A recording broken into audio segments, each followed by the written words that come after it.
11 years ago in Cologne, a court ruled that ritual genital cutting of a child had violated the child's right to physical integrity and caused him grievous bodily harm. I remember the news 11 years ago. I was 19 years old and a student at university in the US. In the US, genital cutting of newborn children is normalized, but the discussion is taboo. I decided to leave university because of the limits on discussion in academia. Medical diagrams at all levels of education in the US do not show intact genitals. My late father attended Albert Einstein College of Medicine at at the time at Yeshiva University. The only education on the foreskin was to remove it from newborn infants. For training to become a doctor in the US, in residency, doctors, including my late father, trained by excising the tissue from newborn children's genitals. This is not because my father was Jewish or went to a Jewish medical school, but because the US is a culture that has institutionalized genital cutting. I am honored today to be able to speak at an event at a university where children's rights to bodily autonomy can be discussed. This needs to be discussed more, especially in academia. Fortunately, earlier this year, Obel Academy University hosted an event to discuss non-medical circumcision of children from a legal and psychological perspective. I'm honored to introduce Dr. Brian Earp. Dr. Earp is a senior research fellow at the Uehiro Center for Practical Ethics at the University of Oxford, associate director of the Yale Hastings Program, and the associate editor of the Journal of Medical Ethics. Please welcome Dr. Earp.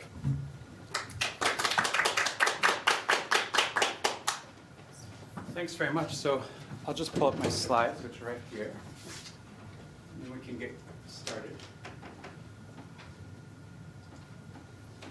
Now, where should I position myself? I think this might, yeah, that works. Okay, great. So, hello. Thanks for being here, those of you who are here. And I'll just give an outline of what I hope to cover today, so you have a sense of where this is headed. But I need to start with some terminology, because as you just mentioned, this is a contentious area. There are a lot of debates and disagreement here, and so I just want to create some common ground for how I'm going to be speaking about these different practices.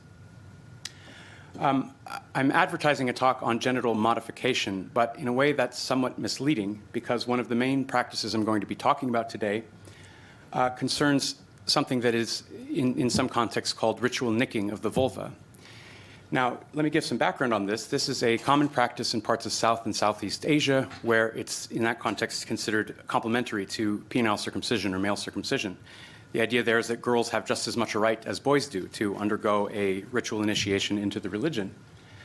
But in many cases, this type of practice, which is categorized by the World Health Organization as FGM type 1A or type 4, may not leave long-term visible alteration to the genitalia. And so I'm going to use the word genital cutting.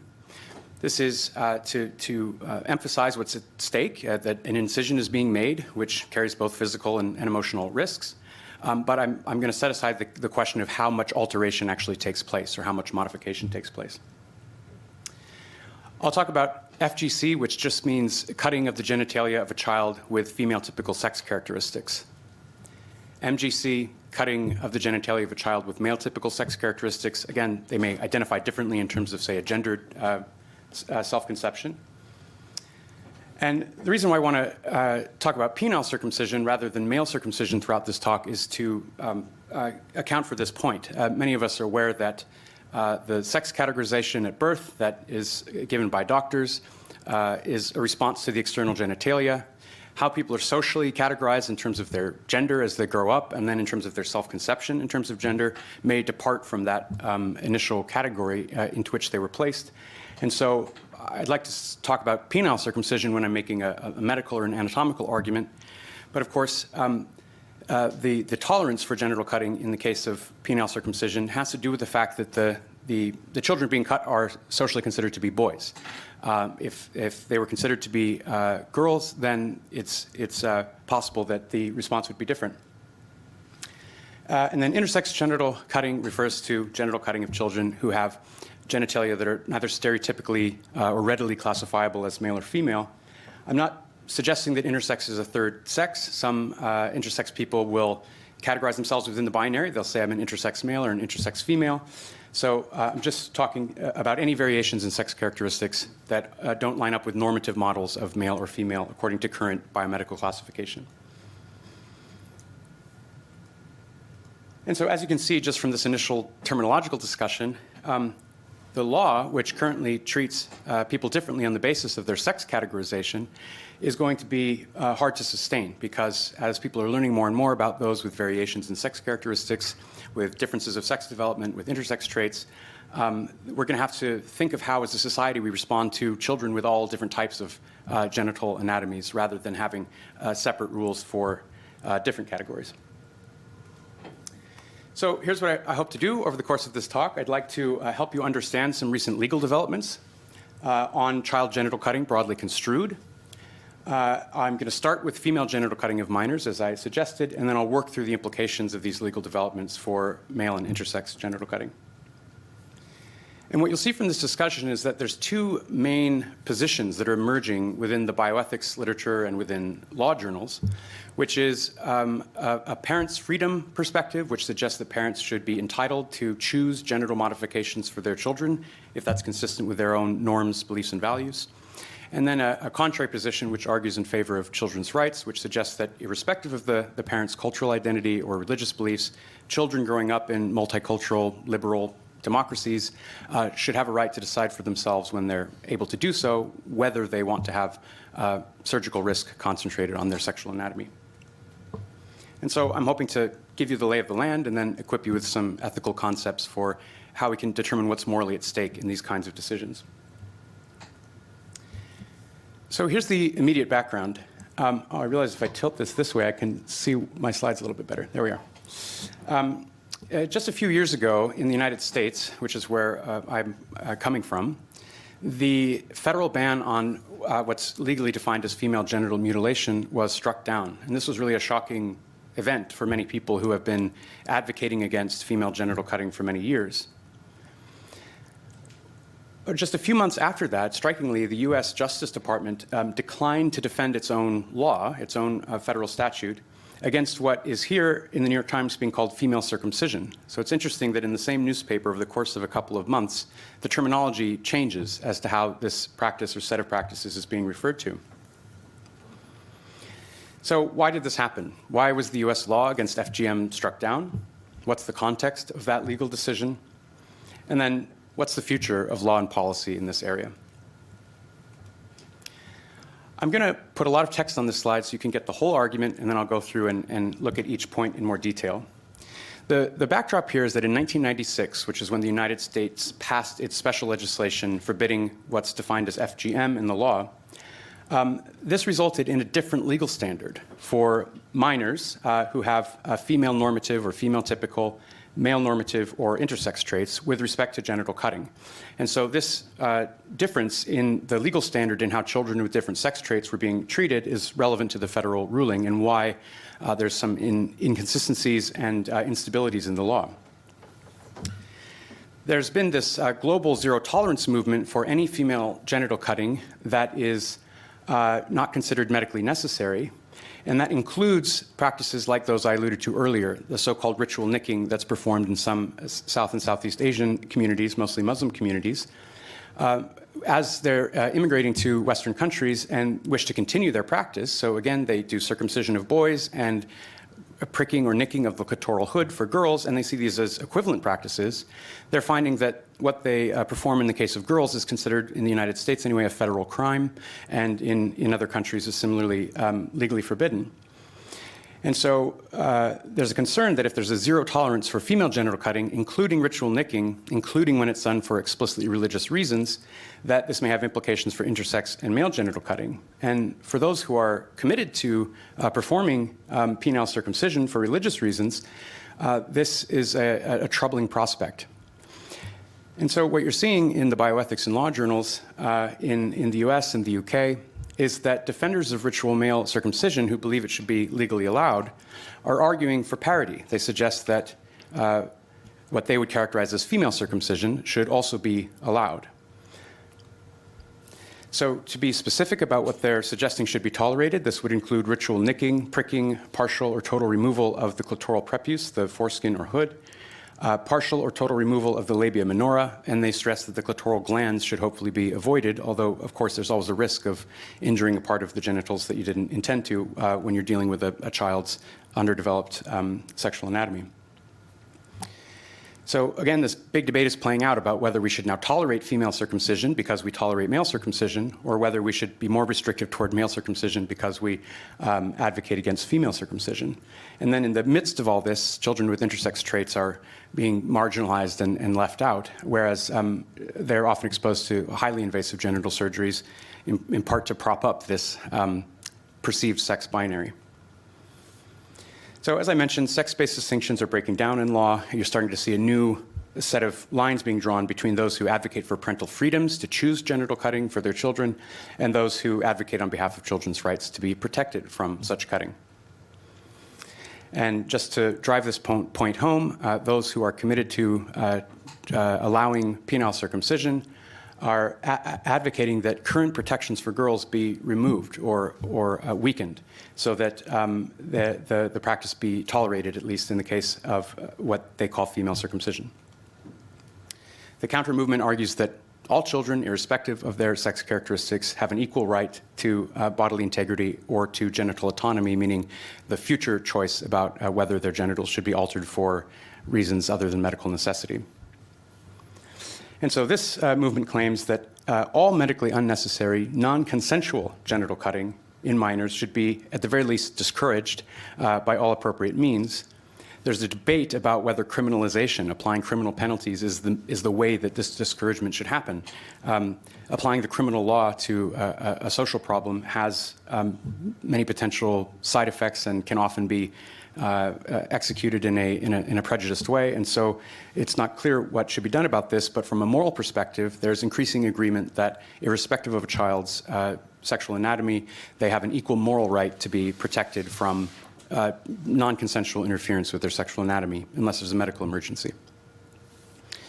So some of these arguments are really quite old.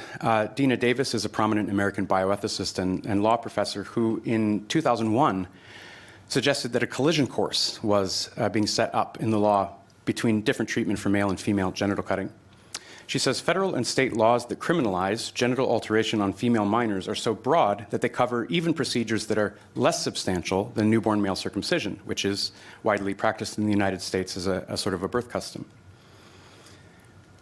Now, I just want to put an asterisk here. There are also forms of female genital cutting that are, on any view, more invasive than male circumcision, but these forms, there's very little evidence that they ever occur in Western countries. So the more severe forms of female genital cutting that are concentrated in parts of Northeast Africa, when you have immigrant communities come, at least in recent decades, the more severe forms, there's no positive evidence that those are carried out on any kind of widespread scale. What you are seeing is that the ritual nicking or pricking may occur in some communities, but these are mostly coming from Southeast Asia.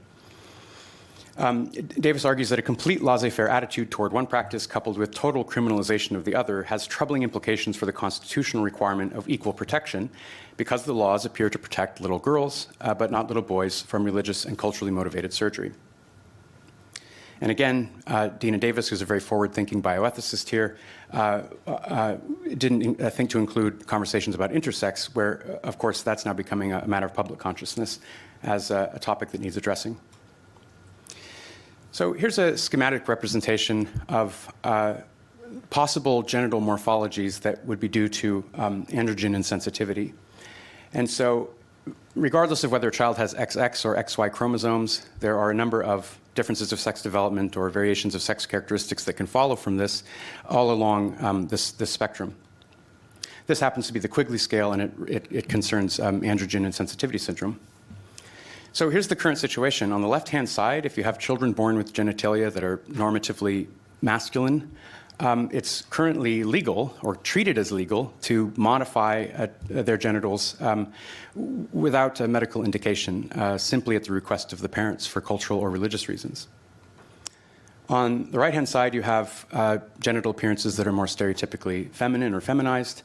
And in all of the same contexts, it's considered a criminal offense to make an incision into genitals with this appearance, even if tissue is not removed, even if it's done in a medicalized manner. The only excuse is if it's a medically necessary intervention. So you can see the tension developing. And then when you have children born with genitalia that are somewhat more ambiguous between male and female, you have some who are advocating that these surgeries also be prohibited if they're done for reasons to conform the child's body to a stereotypically feminine or masculine appearance rather than to prevent an urgent health problem. But so far, these bills in the United States have been unsuccessful. In Germany and in Malta, there have been some more successful legislative moves to prevent these kinds of surgeries, although advocates argue that there are loopholes whereby many of them are still continuing.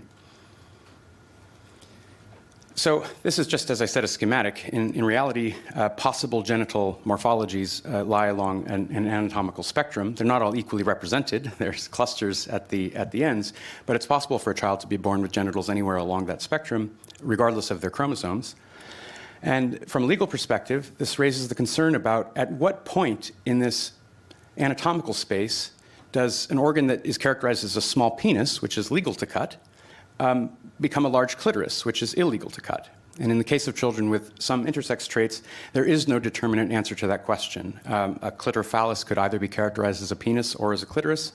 And the thought that the law is going to draw a distinction about which of these classifications entails that the child should be protected from genital cutting starts to show how untenable the current situation is.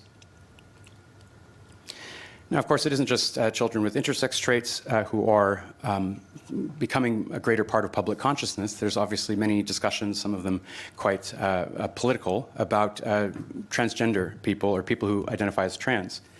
Now, there's many ways of characterizing what it means to have a transgender identity, but one would be that the person conceives of themselves in terms of a gender category that's different from the one that corresponds to what they were given at birth as a result of their sex categorization. So again, I mentioned that I like to refer to penile circumcision rather than male circumcision where I can, because penile circumcision affects both males who go up to consider themselves as boys and men, but also males who grow up to consider themselves as girls or women or as non-binary or other types of gender identities. And so in countries where there's a majority custom of birth circumcision of penile circumcision, the majority of the trans women in those cultures will have been genitally altered at birth. That can have actually practical implications if they choose to pursue what's sometimes called a gender affirmation surgery. It used to be called a sex change surgery, to create a neovagina out of the penile tissues. The foreskin turns out to be quite a lot of stretchable, sensitive tissue that would be used as a vaginal lining if it were available. If not, a skin graft has to be taken from another part of the body. So I'll just mention this briefly.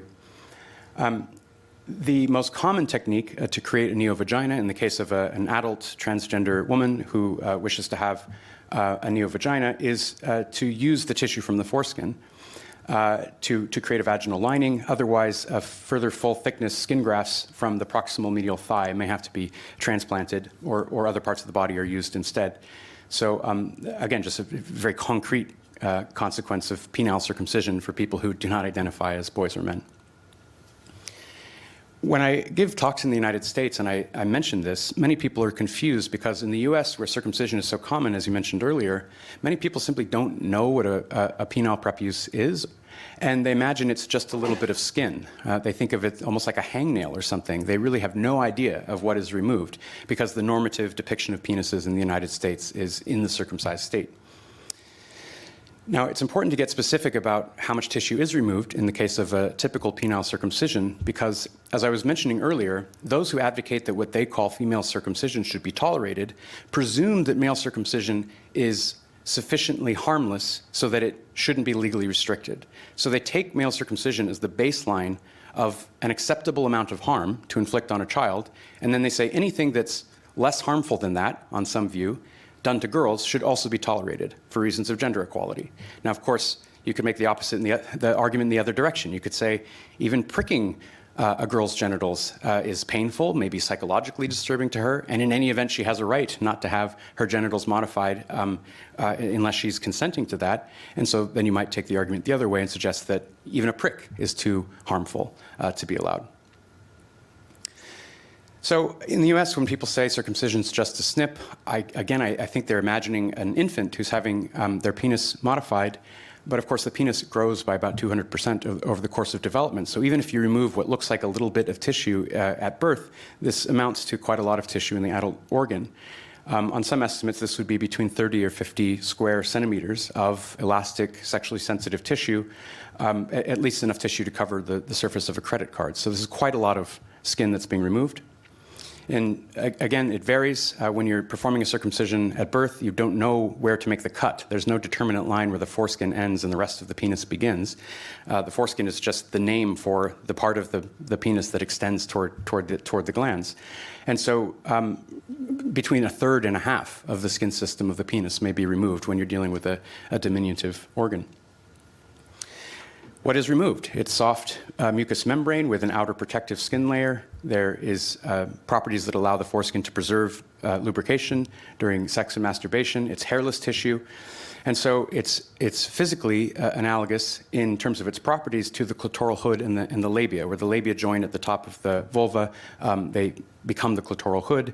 And so if you're thinking about what are the properties of the labia of the vulva, that's very similar in terms of physical and biomechanical properties as the penile foreskin is to the penis. And so understanding this analogy, I think, is important for why there should be skepticism toward the view that female circumcision should be tolerated. So again, I'm going to show some pictures about what happens in a penile circumcision, at least in the context of my home country, the United States, where, again, this is being taken as a baseline of harmlessness by those who advocate for tolerance of female circumcision. So the first step in a circumcision in the earliest ages is to separate the penile foreskin from the glands. And these structures are attached. They're adhered at birth by a membrane in something like the way that your fingernail is attached to your finger. And so in order to separate them at birth, you have to use a blunt probe. And even if pain control is used, which is not always used, this may be felt by the infant, and it can be excruciating. Over time, the foreskin will naturally detach from the head of the penis and be retractable. And so if you were to wait until the child could make their own decision, then this particular blunt force trauma would not be part of the surgery. The next step is to apply a clamp of some kind, usually to try to cut off the blood supply, so that the thought is this will minimize bleeding. Now, again, this doesn't always work. Sometimes you lose quite a lot of blood, and that can be very dangerous for an infant who only has so much blood to lose. And then, a scalpel or a razor blade is used to excise the tissue. And as you can see, it's not a little bit of skin. It's not just a snip. It's, in this case, about a half or a third of the skin system of the entire penis.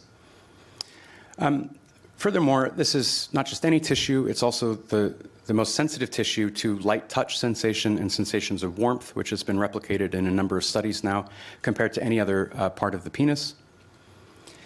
And I just want to raise a caution about using medical photography like this. There's a tendency when we look at anatomy in a kind of a box that's separate from the experience of the person and the context within which the surgery is happening, we can take this medicalized gaze, and that can prevent us from seeing that this surgery is happening to a person. It's not just happening to a part of the body. And the person to whom it's happening is the most vulnerable state of a human being, namely a newborn child. So this is called a circumstraint, and this is a common way in which newborn penile circumcision is carried out in the United States. The child is strapped in with all four limbs.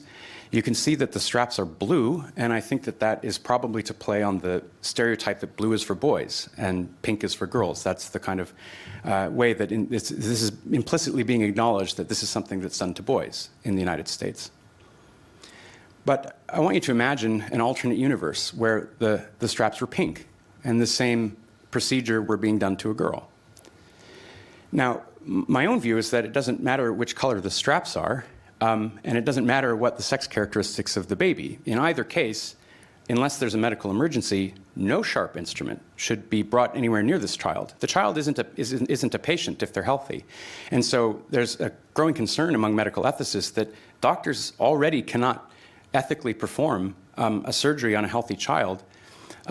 They can't even perform a prick on a healthy child because they're exposing the child to risk. And they have medical and professional duties not to do that unless the child is sick. And that's the most conservative or most effective way of dealing with the problem. But in this case, if you had a girl who was born who had no medical problems, again, my own intuition is that even presenting a prick to her vulva would be a violation of her right to be protected from that kind of intrusion. So often when we hear about what is called FGM in the popular discourse, and the World Health Organization uses this term, problematically, it only applies the term to non-Western associated practices. So strictly speaking, the WHO defines FGM as any medically unnecessary alteration of female genitalia, regardless of consent.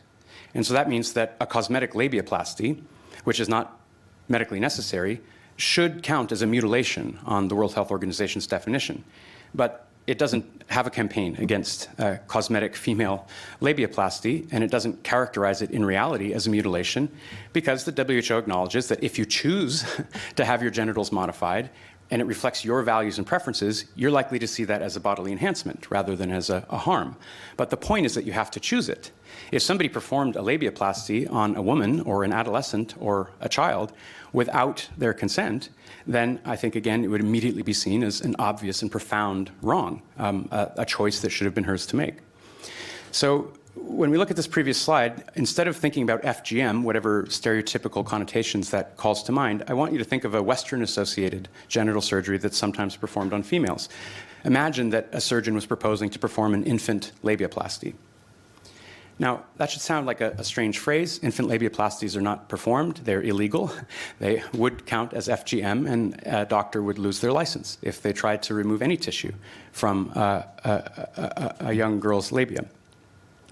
Any medical society that's issued policies in this area suggests that there has to be the consent of the affected person before a labiaplasty could be pursued, again, unless there's no disease or medical emergency requiring a surgical intervention.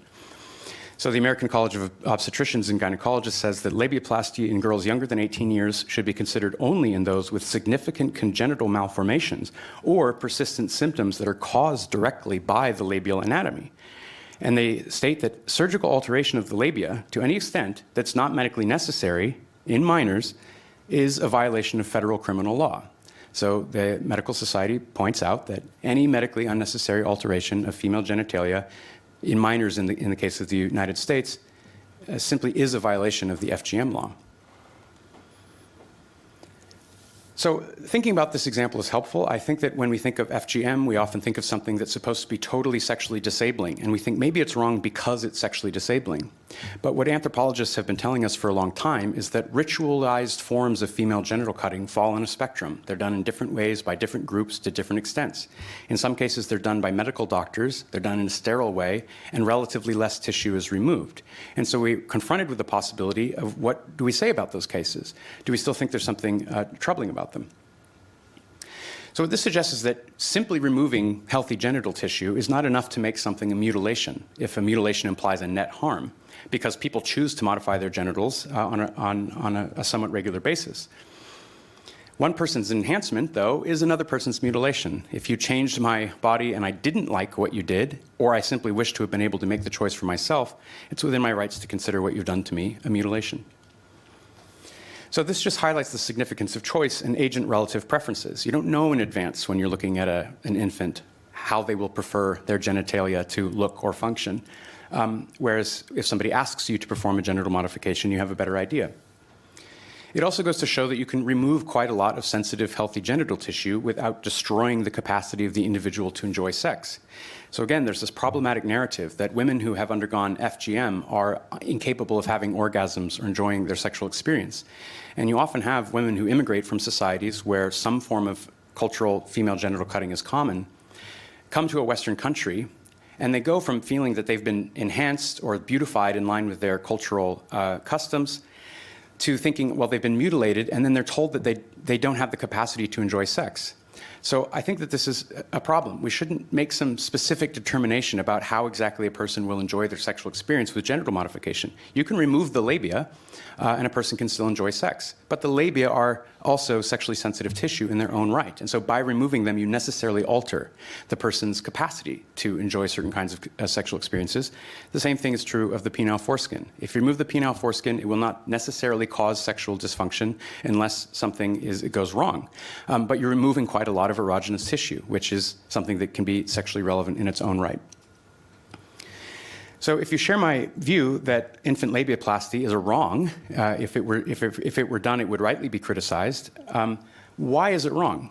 And the idea here is it's the lack of consent rather than any presumed level of harmfulness that grounds the wrongness of making a change to somebody's intimate or private anatomy. Now, against this view, someone could raise some medical arguments. They could say, well, you're comparing apples to oranges. A labiaplasty performed in adulthood isn't the same as a labiaplasty performed in infancy because maybe it's medically preferable to do it in infancy because of the benefits and risks. Now, maybe that sounds absurd to you, but this is a very common argument that's raised in defense of newborn penile circumcision and also early infant intersex genital cutting. The doctors in the United States who perform both of these kinds of surgeries will say, well, if we didn't do it right away, it might be more dangerous to do it later. So even though the person can't consent, on scientific grounds, we think it's best to make this decision for them. So let's just review those arguments as they might be applied to the hypothetical case of infant labiaplasty. As I say, this is a common argument in defense of penile circumcision, so here's just one example. Infancy is the optimal time for clinical circumcision because an infant's low mobility, now remember being strapped into the circumstraint, it's not because the child isn't resisting, they can be more easily held down. Facilitates the use of local anesthesia, sutures are not required, healing is quick, cosmetic outcome is usually excellent, as judged by whom? As judged by the surgeon or the parents. We don't know how the person will feel about the cosmetic outcome, dozens of years later. Costs are minimal and complications are uncommon. And then they say circumcision in adolescence or adulthood, namely when the person could consent, may involve a fear of pain. And the time off work or school will be required. And costs are greater because you would have to use general anesthesia. You can't just use local anesthesia, which suggests that maybe the local anesthesia isn't enough for the babies either, but they can't have general anesthesia, it's too dangerous. And so anyway, here's the medical argument. Now, imagine somebody tried to use these kinds of arguments to suggest that it would be permissible to perform an infant labiaplasty because it's easier to keep the girl still. She has low mobility, or she won't remember it. That's another claim that's often raised in support of newborn or early infant penile circumcision. It'll heal faster. That might be true. It's cheaper and less risky at this age. That may very well be true. All sorts of surgeries might be cheaper and less risky if they're done to an infant than if they're done to an adult. But you first have to establish whether it's permissible to do the surgery. Some will argue that her future sexual partners will prefer it. That's a common refrain in the United States. The idea is that because it's a norm, we're benefiting the child by shaping their body into a form that's likely to be more accepted by others. Now, again, this is highly speculative. People have different sexual preferences. And of course, if the norm changes, then people's preferences change as well. People might say it has health benefits. I won't get into the details here because in the European context, it's well understood that these arguments are not very strong. But in the United States, there's often appeals to health benefits for penile circumcision. So they say, well, it's easier to keep the penis clean if you don't have folds of skin that could trap bacteria. The same thing, of course, is true of the labia. It might be easier to clean the vulva if you don't have folds of skin that could trap bacteria. But no one would consider this to be an argument in favor of preemptively removing these tissues from somebody who could just as well as use soap and water. You may have fewer labial injuries during sex. That's probably true. Lower risk of labial cancer if you reduce the surface area of the part of the body that might host a cancer. She won't have to take time off work or school, as you saw with the previous slide. So my point is already clear. It's that even if each of these arguments is true, empirically true, it doesn't touch the essential ethical worry, which is that it's her vulva. And so it's her choice whether she wants to undertake the risk of a genital modification for what some people regard as benefits. So we need to distinguish between harming somebody and wronging them. It's possible to harm somebody without wronging them. For example, if I accidentally bump into you on the street and I knock you over, I'll cause you harm, but I didn't show you any disrespect. I didn't take from you a decision that was yours. It's also possible to wrong someone without harming them, in the sense of causing them disability. If I even touch your genitals without your consent, I may not have physically harmed you, but I'm showing you a kind of disrespect. I'm showing that I feel entitled to make a decision about your sexual anatomy. Now, as an adult, it's very clear. If you don't consent, I can't touch your sexual anatomy. That's a sexual assault. Now, it's also the case that with children, it's possible to sexually assault a child too, because they can't consent.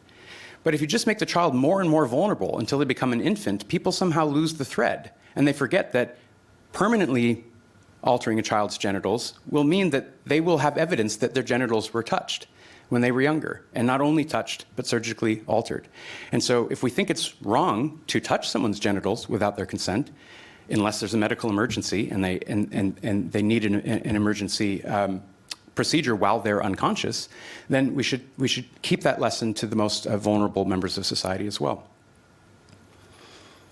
So I suggest that the wrongness of infant labiaplasty is not due to the risk of surgical complications. It might well be lower in infancy than in adulthood. I don't think it has to do with predicted effects on sexual pleasure, hygiene benefits, degree or severity, which specific tissues are altered.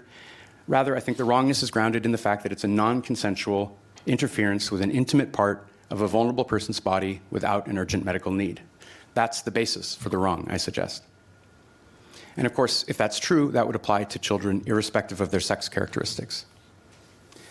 Now, when I've given this argument, some people who are advocates of tolerance for religious or cultural genital modification will say, what's so special about medical necessity? In my culture, we consider genital modification of children to be religiously necessary. So why are you favoring a medical analysis over, say, a religious analysis? And I think it's a fair point. So let me try to address that argument. Medical necessity is rooted in a set of values that are shared across cultures, across religions, and across epistemological frameworks, across ethical frameworks, across geography, and across time. So if I have to perform a surgery to save your life, with very rare exceptions, that's something that I can know you would consent to if you're able to. On the other hand, the value that some people ascribe to religious or cultural genital modification is highly contingent. It depends on whether you happen to grow up to share the metaphysical beliefs or to endorse the cultural views of your parents. And in multicultural societies with access to the internet, where people from different groups are constantly encountering each other, there's no guarantee that the symbolic significance that the parents attribute to the genital modification will continue to be appreciated by the child as they grow up. They might just as well take what the parents considered to be an enhancement and consider it to be a mutilation. And so medical necessity is not just an arbitrary preference for some sort of medicalized moral worldview. It's just the name that we use to refer to interventions into the body that anyone would consent to, and where that's true no matter how many perspective changes they might go through in life. So I'm going to conclude by coming back to the legal issues. This is the first US test case that I alluded to earlier concerning this ritual nicking or pricking of the vulva. It concerned a group of Muslims known as the Dawoodi Bohra within the Shia branch of Islam. This is Jumana Nagarwala, who is a physician who trained in Detroit, Michigan at Johns Hopkins University. She was alleged to have performed this female circumcision on a number of girls within her community in a clinical setting. So again, this is not the stereotype of FGM happening in a rural village somewhere, which is held up in the Western media to try to create psychological distance, to try to say, well, that's what they do, whereas we do this civilized thing. That's what the discourse is like in the United States. Well, this case complicates that, because Jumana Nagarwala is just as civilized as anybody else. And she performs circumcision not only on boys, but on girls. And in fact, she thinks that girls are just as deserving of being circumcised as boys, which is an argument for gender equality in a funny enough way. So the alleged cutting in this case done by a doctor in a clinical setting. The Bohra practice khatna, which is an Arabic word. It means circumcision, and it's a gender-neutral term. So it can be applied to both boys and girls. And in both cases, they believe it's a religious requirement. Now, I'll just mention that every community that practices female genital cutting for cultural or religious reasons also practices male genital cutting. So there are no societies that single out girls for some sort of ritual genital cutting procedure. There are, however, societies that single out boys for a genital cutting procedure. In this particular community, the typical male operation is much more physically invasive than the typical female operation, but only the female operation was regarded as criminal. So this is a little bit more background on the Bora. The anthropologist Rick Schwader says, among some Muslim groups, there's a gender-inclusive version of the Jewish Abrahamic covenant. Not only the boys, but also the girls are circumcised. The procedure for girls amounts to a nick, abrasion, piercing, or small cut restricted to the female foreskin, the prepuce or clitoral hood. The custom is, Schwader argues, less invasive than a typical male circumcision, as routinely and legally performed by Jews and Muslims within the very same families in the case of Muslims. If the practice is legal for the gander, why should it be banned for the goose? So interestingly, again, Schwader assumes that male circumcision should be legal and argues that if this is less invasive than male circumcision, it should also be legal. Now, as to the religious status of female genital cutting, you've probably heard that FGM is not in the Quran, and therefore it's not a religious practice, whereas penile circumcision is considered to be a textually based religious practice for Jews. However, male circumcision is not mentioned in the Quran either, and yet it's not difficult to see that it can be a religious practice within Islam for those who interpret their scripture that way. Both male and female circumcision are mentioned in secondary sources of Islamic jurisprudence, and the Dawoodi Bora consider the ones concerning female circumcision to be authoritative, and so they do regard it as a religious obligation. There's also a hidden argument here that if something is a religious practice, it deserves a certain kind of respect, whereas if it's merely a cultural practice, then it's more like a bad habit that can just be gotten rid of. But that's problematic as well. Something might be central to the way of life of a community without necessarily being inscribed in a literal text. And so we shouldn't be determining whether something's religious or cultural as to whether we should give consideration for those for whom it's an important practice. In any case, it's a false premise here. The Dawoodi Bora, among some other Muslim groups, regard what they would call female circumcision to be religiously required. So this leads to a dilemma. If male circumcision should be permitted generally and for any reason, because in some groups it's regarded as an explicitly religious practice, then, according to this argument, relatively more mild forms of female genital cutting that are regarded by some groups as being religiously required should be given equal consideration and should be permitted for all groups, regardless of the reason. Again, for male circumcision, parents don't have to give a reason. In the United States, they just request that it be done. They don't have to say it's for religion. They don't have to say it's for culture. They don't have to say it's for hygiene. They don't have to say it's in the best interest of the child. Mere parental request is enough to motivate it. So if that's true, if parents wish to have the prepuce or the foreskin of their daughters modified for explicitly religious reasons, it seems that they shouldn't be held to a different standard. That's a form of prejudice. So in light of this, some prominent defenders, as I mentioned, of ritual male circumcision, aware of the double standard, are arguing that the solution to this problem is we should tolerate female circumcision, and this is now a growing argument. For example, it was made by Alan Jacobs and Kavita Shah Arora in the Journal of Medical Ethics, which is the top-ranked medical ethics journal in the world. So this is not an obscure publication. They explicitly argue that because in Western liberal democracies, male genital cutting that is non-consensual is tolerated, for reasons of justice, female circumcision should also be tolerated. That's their explicit argument. They say, we will argue that a liberal society that tolerates expression of culture and or religion in the manner of male circumcision should also permit what they characterize as de minimis FGC procedures. Now again, who decides whether the procedure is de minimis? The third parties who wish to do the procedure will always characterize it as de minimis. If they said, I'm harming somebody, then they would be acting inappropriately by their own judgment. So any group that wants to modify the genitals of a child will characterize it as a de minimis procedure. But when you talk to people who have had their genitals modified, even in supposedly mild ways, they often talk about it as something that was psychologically harmful at the very least. And there's, of course, the risk of damage to the genitals that's introduced. And you might think it's rational to wish that no type of surgical risk is introduced with this very private part of the body. So they argue that labiaplasty or nicking or pricking of the clitoral hood or partial removal of the clitoral hood should be permitted. That's the argument of Jacobs and Arora.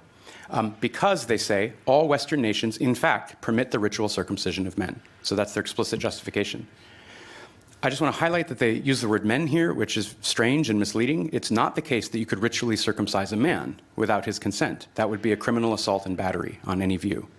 What they mean is these societies permit the ritual circumcision of infants, who are, of course, even less capable of defending their bodily boundaries than a grown adult male. Now, this argument was not just limited to the Journal of Medical Ethics as a kind of niche academic debate. It was picked up by the editors of The Economist. And so they say, after 30 years of attempts to eradicate a barbaric practice, here they're trying to characterize non-Western associated genital cutting as barbarism, it continues. It's time to try a new approach. And the new approach that the editors of The Economist suggest should be tried is tolerance and medicalization of female circumcision.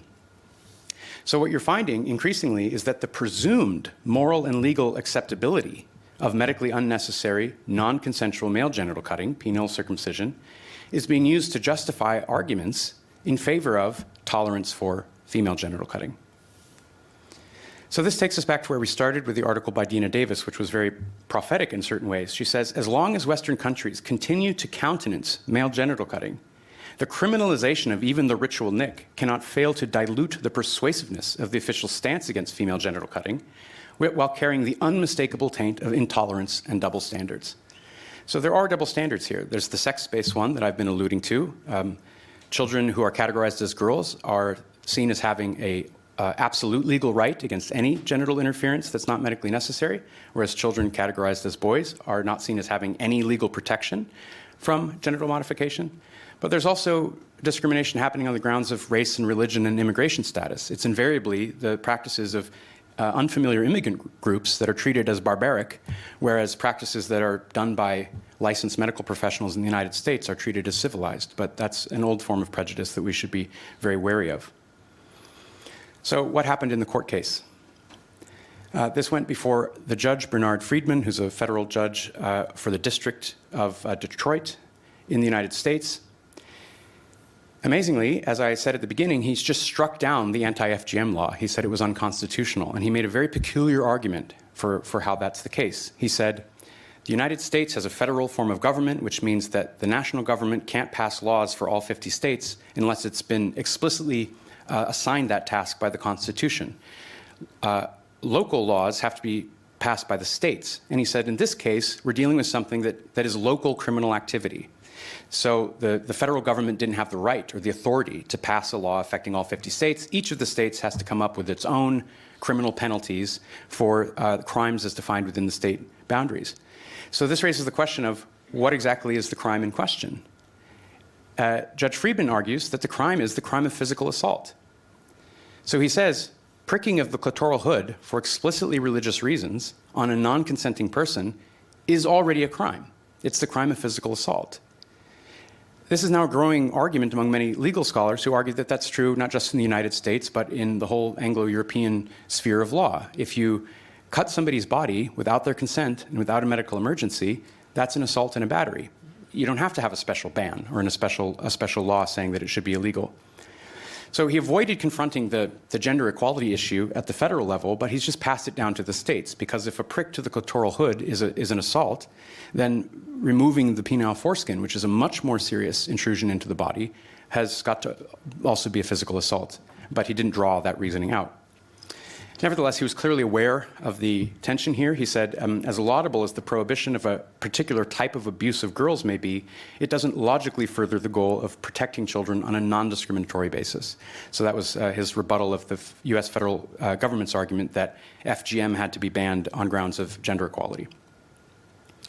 So my last two slides here, at the end of Trump's term, one of his final legislative acts was to sign a new FGM Act after that previous one from 1996 was struck down.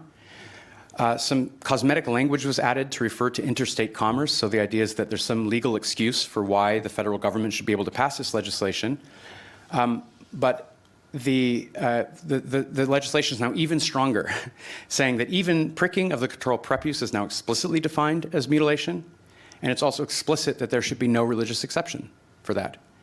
So this is a completely unstable situation. This law is liable to be ruled unconstitutional if it's challenged, because you can't have separate laws for males and females in any Western constitutional democracy. It's one of the core principles.